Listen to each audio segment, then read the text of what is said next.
I would like to place upon your altar that you are not a people pleaser and you don't struggle with fear of visibility. You're a codependent and you're enabling strangers. What?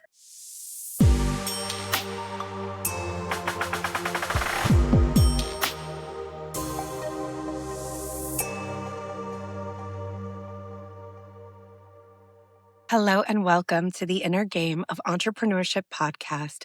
I'm your host, Sarah, and today we're going to be talking about the idea of fear of visibility through a slightly different lens. Now, today's episode is short and it comes from an Instagram Live. So if you are watching this on YouTube and the video looks a little bit different during the meat of the episode, that's why. And if you're listening to it on the podcast, it won't really make a difference for you. The reason I want to share this episode right now is that this topic is coming up a lot with my private clients, inside Powerhouse Mastermind, with my friends. It's this idea that when you just speak your fundamental brand message, the philosophy of your work, that people are going to be mad at you and you're going to ruffle feathers. And that feels really vulnerable and really difficult.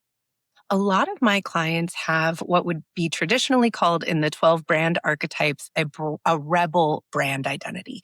If you're not familiar with the brand archetypes, you can just Google brand archetypes. Kay Putnam has a lovely brand archetype quiz. Captolia has a lovely brand archetype quiz. You can go and take some quizzes online and figure out what your brand archetypes are. But a lot of my clients have a rebel brand archetype. I have a rebel brand archetype. And what it means when you have a rebel brand archetype is that fundamentally the way you do your work or your approach to your topic, your niche, your industry is about disrupting the status quo. And it's really challenging to disrupt the status quo and have everyone like you. You can't walk into a room, into an industry, into an event and say, hey, the way that everyone does everything is wrong and my way is better. Follow me, and expect everyone to be happy about that. There will be some people who are very happy about it. The people who have been feeling the way you feel, the people who also feel dissatisfied with the status quo, the people who feel like the status quo does not represent them, the people who feel marginalized or unheard or unable to be served by the status quo will be so excited that you're there. But everyone who's really invested in maintaining the status quo is not going to like it. I think of it sometimes like people who don't want student loans to be forgiven because they've paid their student loans off, people who need everything to stay the same, people who want to continue a culture of hazing because they got hazed when they started, people who think that, corporate should be really, really difficult and you should have to fight and pay your dues because they did it. So for those people, they need their suffering to make sense. They need everyone to go through what they went through in order to justify that they went through it. Because if they were to really make space for the idea that they didn't have to go through all that and they could have done things differently, then a lot of their life doesn't make sense. Their values will be challenged, right? It's like really hard for people who are really entrenched in needing to uphold the status quo to be happy for you when you come on the scene and say, I want to tear the status quo down because it doesn't work.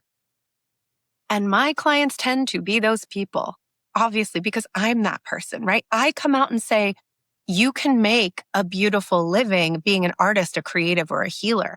I come out and say, you can be a spiritual practitioner and have $1 million business. You can have a really successful business and work part-time hours. There are a lot of people who love that and they say, I'm all in for that. Show me how. And then there are a lot of people who are very angry about that. And to me, that's strange. I'm like, imagine hating me and I'm at home plotting on a better world for you and wanting you to be happy and make more money and work less and not trade your body to wage slavery. But okay, you're mad at me. I get insane comments.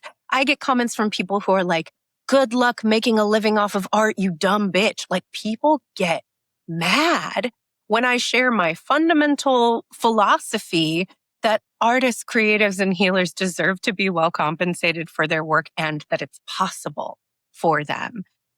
Going online and saying it's possible for you to be a spiritual practitioner and a millionaire is going to really upset people who are deeply invested in the idea that the only way to be spiritual is to reject money and to see money as evil. It's going to be really hard for them to allow in the idea that it is not antithetical to being a spiritual practitioner, a spiritual person, a person with a healing and helping mission, and be well-resourced financially. There are a lot of people who love that message, and there are a lot of people who find it incendiary. And in order for me to comfortably get up here on the internet and just say, this is what I think and feel, and this is what I believe, I have to be comfortable with you potentially hating me and thinking I'm stupid and thinking I'm wrong and making mean comments on my page. And that used to be so hard for me. It used to be deeply and profoundly difficult for me. And for a long time, I used the language fear of visibility to describe what was happening. But since I have decided that that is inaccurate for my particular experience, and it's possible that it's inaccurate for yours as well. Because what I was going through wasn't really fear of being visible. For one thing, I love being visible. I actually really like attention. I am a stage performer, and I have been since I was a child. I used to think growing up that I was going to be on Broadway when I grew up. Honestly, the only reason I did not pursue that is because I realized as an adult I would have to live in New York, and I don't want to live in New York. Sorry, I'm a California baby. But all growing up, I thought I was going to be a Broadway star. Like, attention is my jam. I live for the applause, applause, applause. So if it wasn't fear of visibility, what is it? I am a recovered codependent enabler. And what was really happening as a codependent was that I was outsourcing my safety to strangers.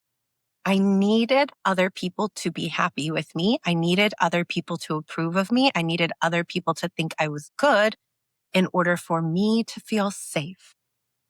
And in this episode, what I'm going to get into is that shift in framework from no longer thinking of yourself as being a people pleaser with fear of visibility and into understanding that it's possible that you are a recovering codependent or just currently a codependent and you're enabling strangers, bad behavior on the internet. And when we shift frameworks like this, the reason I like to hone in on the subtlety of these kinds of details is because it allows us to address and fix the right problem. Because if you are focused on fear of visibility and people pleasing, but that's not actually your problem, you can do a whole bunch of work that doesn't actually move the needle toward you feeling safer and more comfortable to speak your biggest, boldest, loudest truth in the world. When we understand exactly what the problem is, we're able to fix it accurately and clean it up much more quickly. So that is my goal here in sharing this. And if it rings true for you, then you don't have to work on fear of visibility and you don't have to work on people pleasing. You get to work on boundaries, intellectual and emotional boundaries. And this is the type of work that I do with my clients. Before I drop into the meat of this episode, I want to invite you to come to Scaling Simplified for Creative Baddie CEOs on Tuesday, May 12th. If you're listening to this episode the day that it's dropping, it's tomorrow morning, May 12th from 10 a.m. till noon. I will be dropping the link in the show notes, but you can sign yourself up at intuitiveedgecoaching.com/simplified. And at this event, I am going to be talking a little bit more deeply about how I work with my clients on this type of deep inner work that really allows them to finally move through the nervous system, mind, body, spirit level blocks that have been holding them back from taking the actions they need to take to scale their business. I'm also going to be talking about the business strategy, the lean, simplified business architecture required to scale a business. It's absolutely free. And again, you can sign up at intuitiveedgecoaching.com/simplified. Let's get into the episode. I would like, if I may, you may not, sorry, Rocky Horror. Let me try again. I would like to place upon your altar that you are not a people pleaser and you don't struggle with fear of visibility. You're a codependent and you're enabling strangers. What? Okay, let me cook. If you're new to me, my name is Sarah. I'm a scaling strategist for soul-centered CEOs. I'm also a recovered codependent and fantasy love addict. I have a lot of lore and I've lived a lot of life, and I don't always talk about all of it on this app because it's not really relevant to my business, but this is an area where I am uniquely qualified and have a distinct perspective. So let's talk definitions first. I have a unique definition of codependency, but I think it's the most accurate one you will find. Codependency is trying to regulate your nervous system using someone else's body. At some point along the way in your early life, you learned that you cannot be safe if other people are mad or sad, that your safety depends on other people's emotions, thoughts, behaviors. So you learned the best way to keep yourself safe is to try to control dad's anger, to try to control mom's depression. Now, I want to say that codependence is a completely logical conclusion of any upbringing that includes alcoholism, addiction, abuse, or abandonment. As an elder millennial, this is pretty much every adult I've ever met. So there's nothing wrong with you. This is just what happens when you grow up in an emotional environment where your caretakers, the people you are literally dependent on for survival, are volatile. You don't learn healthy boundaries. You don't really know where you end and other people begin. You know that what makes you safe is that other people are okay. So you oriented your entire life around making sure that other people are okay so that you can be safe. Now let's talk about enabling. Enabling is about who in a relationship endures consequences.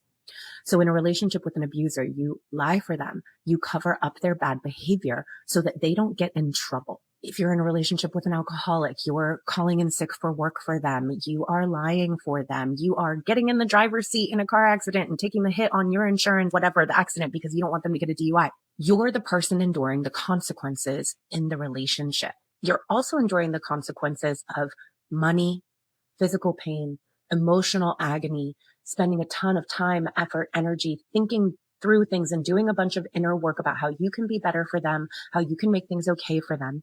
And you're telling yourself, well, I'm the strong one. I'm the healthy one. I have to do this for them because they're ill, because they're struggling, because they had a hard childhood. You're doing all this work and spending all of this time and all of your resources to rationalize to yourself why you should be the person in the relationship who endures all of the consequences of two people's behavior while they skip through life doing really whatever the they want, and they ain't thinking about you. Now, if you were to stop, they would turn on you. They would say, you're terrible. You're abandoning me. I can't believe that you would do this to me. You're a terrible person. And that is the consequence that you want to avoid. And that is why you keep enabling. So now let's bring this back into your business, beloved. There is a strong possibility that you won't let yourself have the life you want to have the business you want to have the level of success you want to have, say the things that you want to say, sell the things you want to sell, put your prices where you want to put them, because you are telling yourself that you will not be safe if other people are mad at you, if other people judge you, if other people look at you and say, you sold out, right? Especially leftist purity culture, you sold out. You forgot where you came from. You lost your values. You're terrible. How can you have so much when there are other people who don't have as much as you have? How can you go and share your opinions that loudly and that visibly? How can you take up that much space? You feel unsafe in your body if other people think, feel, or behave in negative ways about you or toward you. So you are enduring the consequences of not having the life you want to have, not having the revenue that you want to have, not making the impact you want to make, not being expressed the way you want to be expressed in the world so that other people can skip through life thinking, feeling, and saying negative things about strangers on the internet. And maybe not even strangers. Maybe these are people close to you, people you actually know. And you're afraid that if you were to do, be, have the things you really want to do, be, have in the world, that they would leave you, that they would be mad at you, that they would judge you. And so you've decided, I'm the strong one. I can endure a life of disappointment and sadness so that they never have to be uncomfortable, because you have forgotten where you end and other people began. And because you don't have intellectual boundaries.